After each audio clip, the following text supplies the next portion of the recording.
Nossa sessão de hoje, embora tenha dois companheiros que não estão presentes ainda, que é a professora Renata Bastos e o também professor e jornalista Nilo Sérgio. Eu gostaria de convidar para a mesa o companheiro Precílio Cavalcante. Convidar também o companheiro Vitor Iório, que vai fazer parte também da mediação.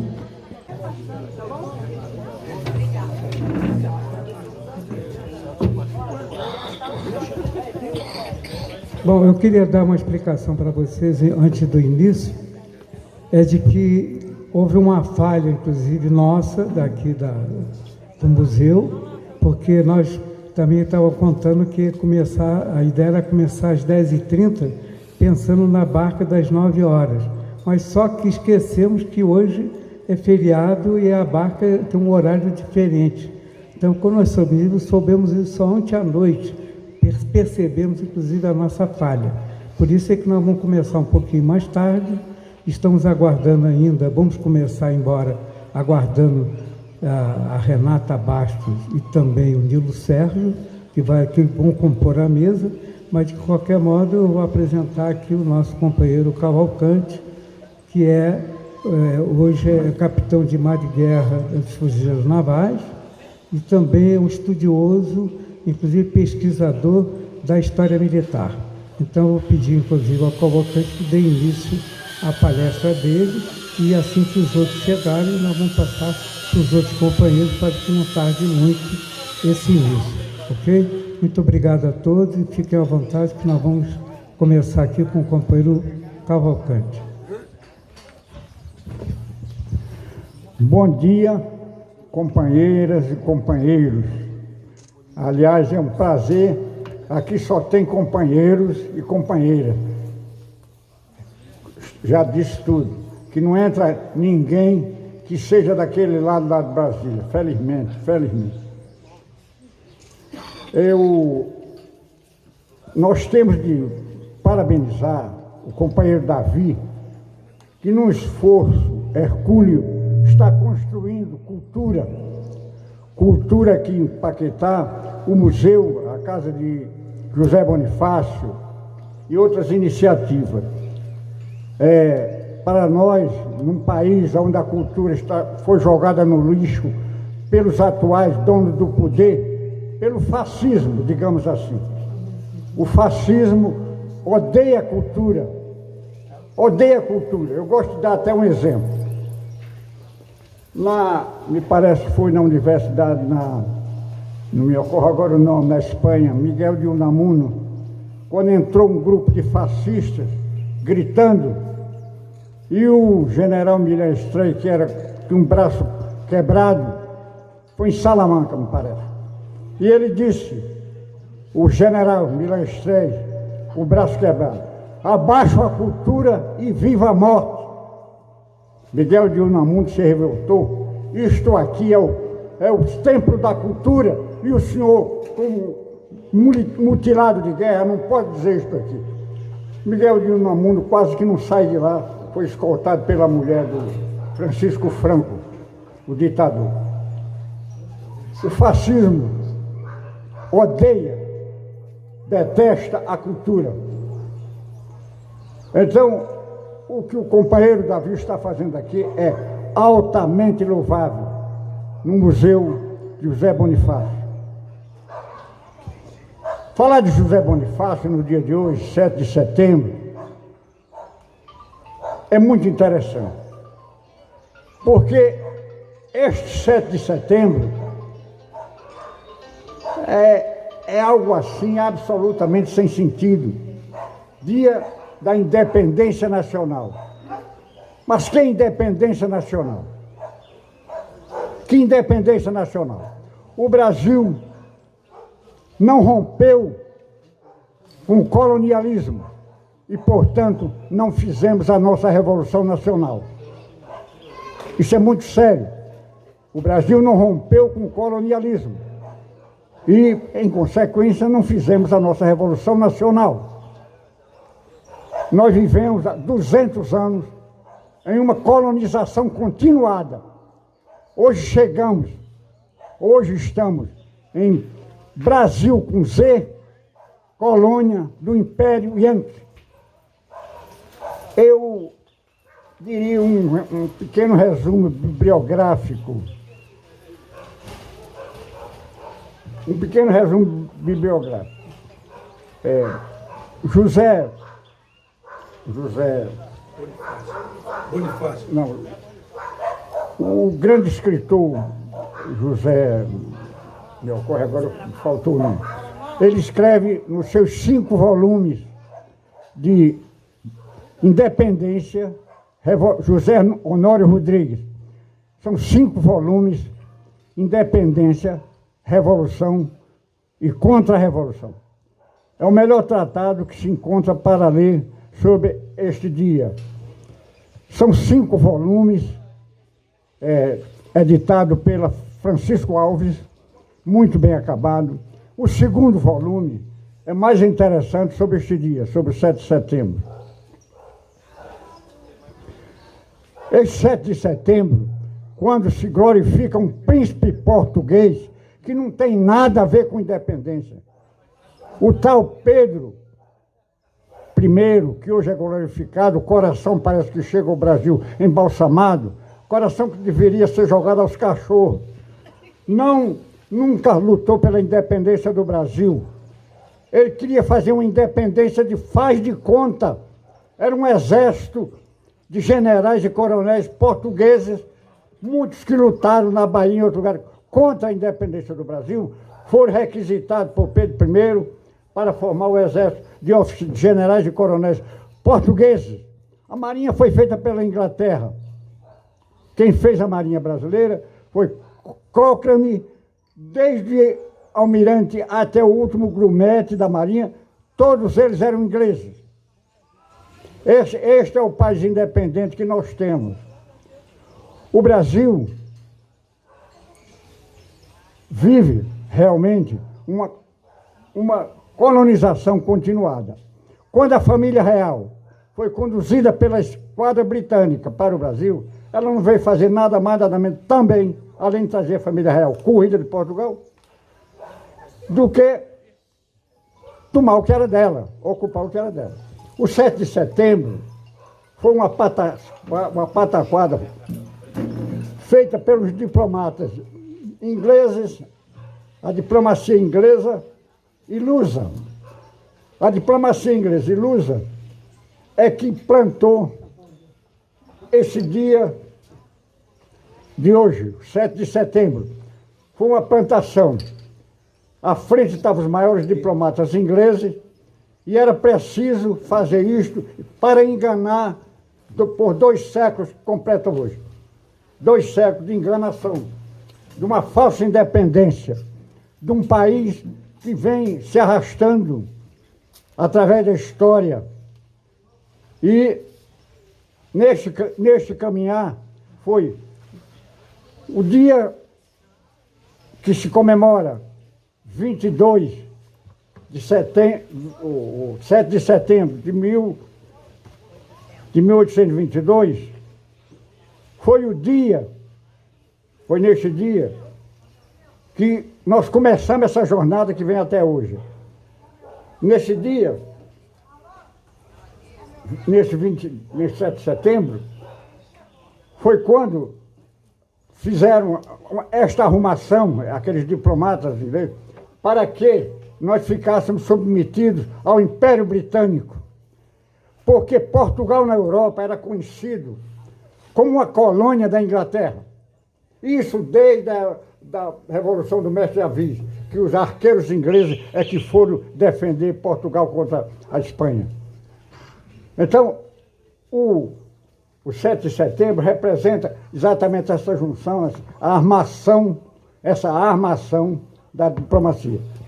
Mas nós ficamos negociando. É incrível pensar que em 1825 ainda se tivesse negociando que o rei da Inglaterra, o imperador português, deveria constar. Não houve rompimento.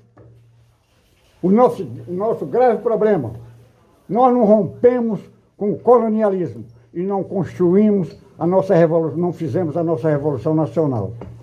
E viemos até hoje comemorando o ato de foi um príncipe português, parece piada, que fez a nossa Revolução. E José Bonifácio nessa história toda. José Bonifácio é uma figura ímpar. José Bonifácio, se falaria, para dizer alguma coisa sobre José Bonifácio, precisaria falar no mínimo 1 hora. José Bonifácio de Andrada e Silva, que eles falam aí, o patriarca, foi o herói da independência, foi o primeiro herói. Era um revolucionário, era um escritor, era poeta, era, à época, se dizia naturalista, ou seja, era um pesquisador. Passou 20 anos na Europa pesquisando minerais de todas as espécies. É o patrono da nossa geologia, que poucos brasileiros conhecem, porque é preciso apagar estas figuras. É preciso esconder a verdadeira história. É preciso mentir, até que está na moda a tal fake news. É preciso mentir, que é para o povo acreditar que nós vivemos num país livre e soberano. Então José Bonifácio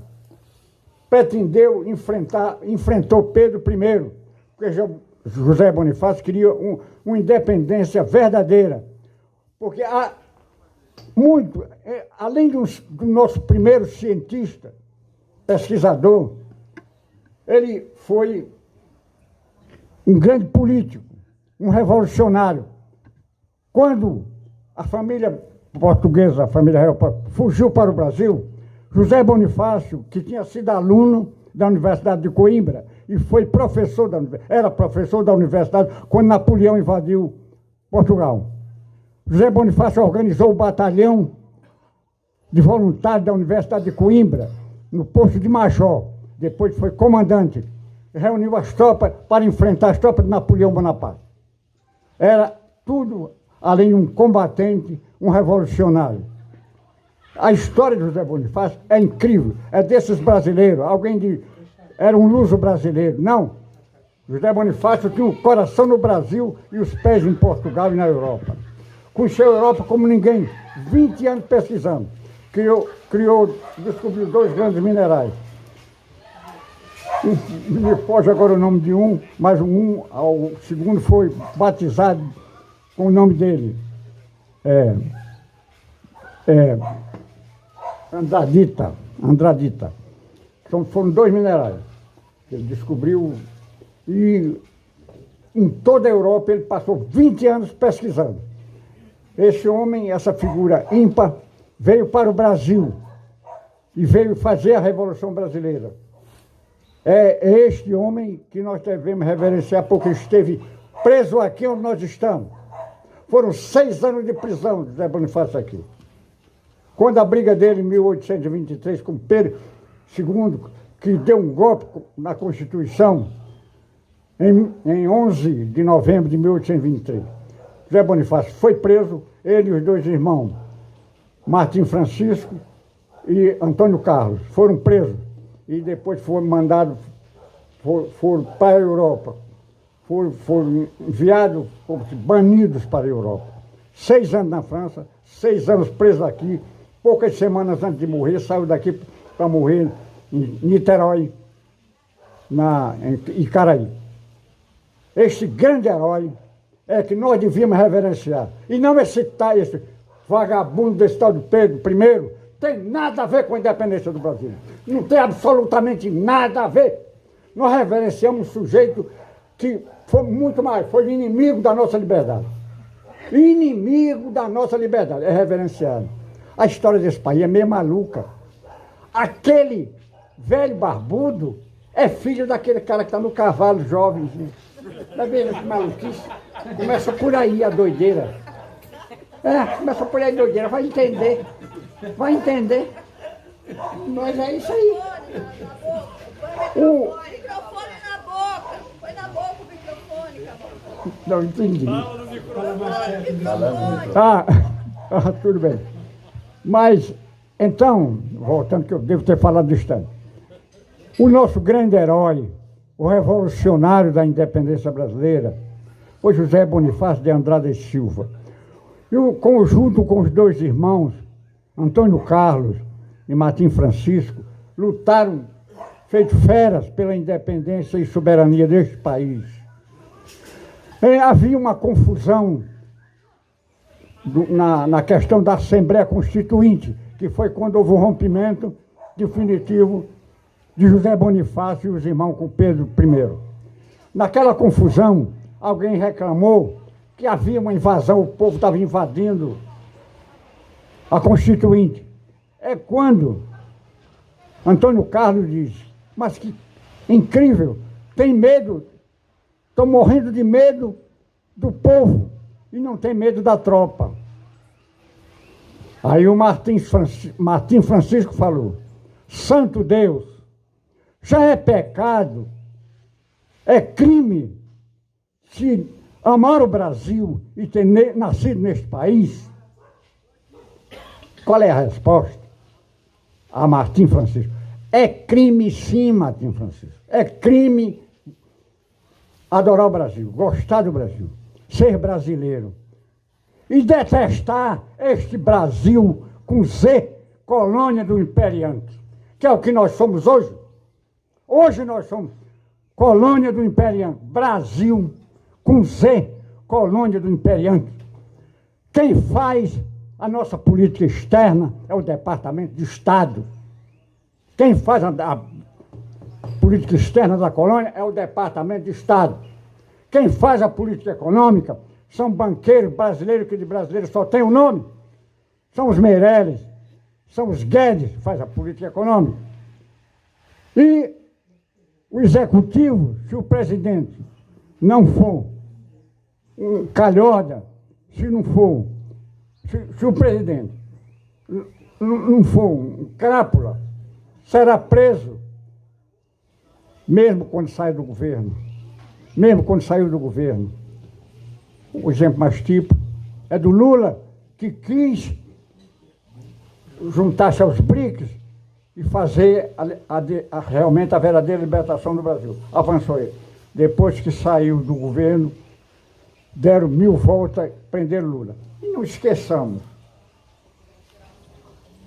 o impeachment da Dilma, como a prisão do Lula, foi traçado lá fora.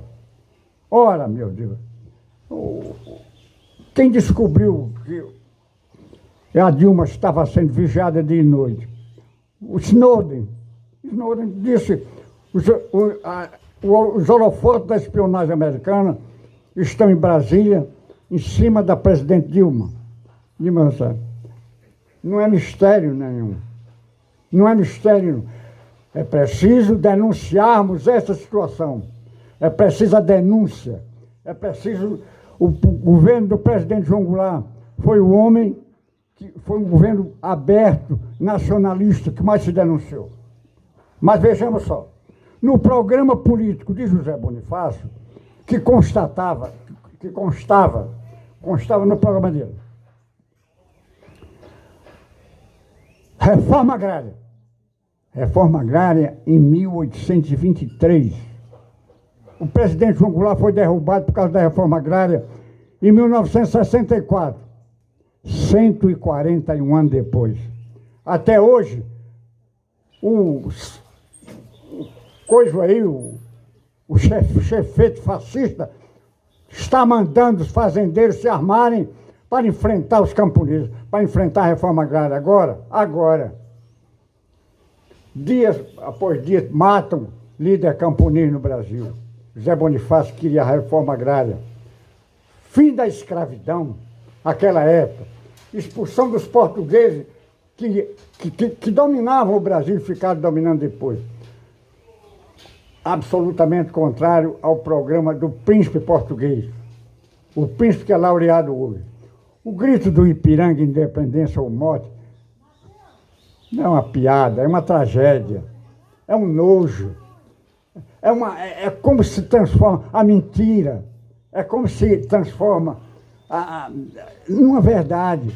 Nós estamos vendo um sujeito que mente descaradamente o dia inteiro, conta uma história de manhã e o ditado é o contrário, andando na República. Então não custou, durante 200 anos, faz hoje, essa patranha, essa mentira, essa mentira. Agora, José Bonifácio queria realmente rompimento com o colonialismo. Ele queria romper. Mas o que é que aconteceu no 7 de setembro, na crise de 1822? Foi apenas uma troca de metrópoles. Trocou-se Lisboa por Londres. Só isso. Só aconteceu isso, 7 de setembro. Trocar metrópole. Lisboa por Londres. E com o correr do tempo, o que é que aconteceu? Passamos a ser colônia do Império Britânico, colônia da Inglaterra. Só isso. A Inglaterra, os ingleses se orgulhavam que o Império Britânico era um império onde o sol nunca se punha. Quando o sol estava se pondo na Índia, estava nascendo no Canadá. Isso até a Segunda Guerra Mundial. Isso até a Segunda Guerra Mundial. Quando o Império naufragou. Quando o Império Britânico naufragou. E aí quem substituiu o Império Britânico? Ficou no vácuo. Quem substituiu o Império Britânico? O Império Yankee. O Império Yankee. Alguém pensa que o senhor Biden foi eleito para substituir o Trump, aquela coisa lá, foi eleito para governar um paizinho que faz fronteira ao norte com o Canadá e ao sul com o México? Ele foi eleito para governar um país que na Coreia do Sul, tem 15 bases militares com armamentos atômicos na Coreia do Sul, a milhares de milhas da costa Yankee. É um império. O Império Yankee tem 800 bases militares ao redor do mundo. Isso é uma grande democracia? Não, é uma superpotência. Superpotência é outra mentira para não se dizer império. É um império Yankee. E nós somos colônia Brasil, com Z, do Império Yankee. Graças a um número muito grande de instituições brasileiras. A classe dominante brasileira não vive sem o apoio do Império. É preciso todos nós sabemos disso. Não existe colonização se o colonizador não contar com forças internas. O Império conta com a classe dominante brasileira para a sua sustentação. Agora, tem detalhes. A crise mundial está assolando, está jogando tudo no chão. O que nós estamos falando hoje aqui, já não era ontem. O mundo está mudando com uma velocidade incrível. Incrível. Agora a gente está aqui sentado direitinho, nem sabe se o golpe saiu mesmo. Os caras estão programando o golpe em Brasília, querem o poder, porque estão apavorados, assustados com Lula. Estão assustados. Agora, não pensem que entre Lula e o que está lá, o Biden, porque eles não vão encontrar outro lacaio, eles não vão encontrar outro lacaio igual a esse, que está entregando, todos nós sabemos o projeto do senhor Guedes. Ele diz, para o Brasil ser Brasil, o Guedes, temos que vender tudo. Petrobras, Banco do Brasil, Eletrobras, já venderam.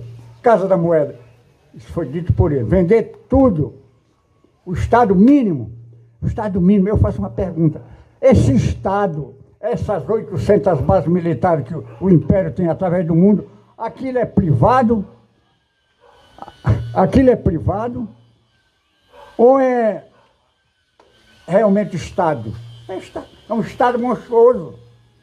É um Estado que não se mede o tamanho. Agora, é isso que nós temos. Então, companheiros e companheiras, estou tentando dar o meu recado. Estou tentando falar em José Bonifácio, falar em um herói da nossa independência, um herói desconhecido, que esteve preso aqui onde nós estamos durante 6 anos.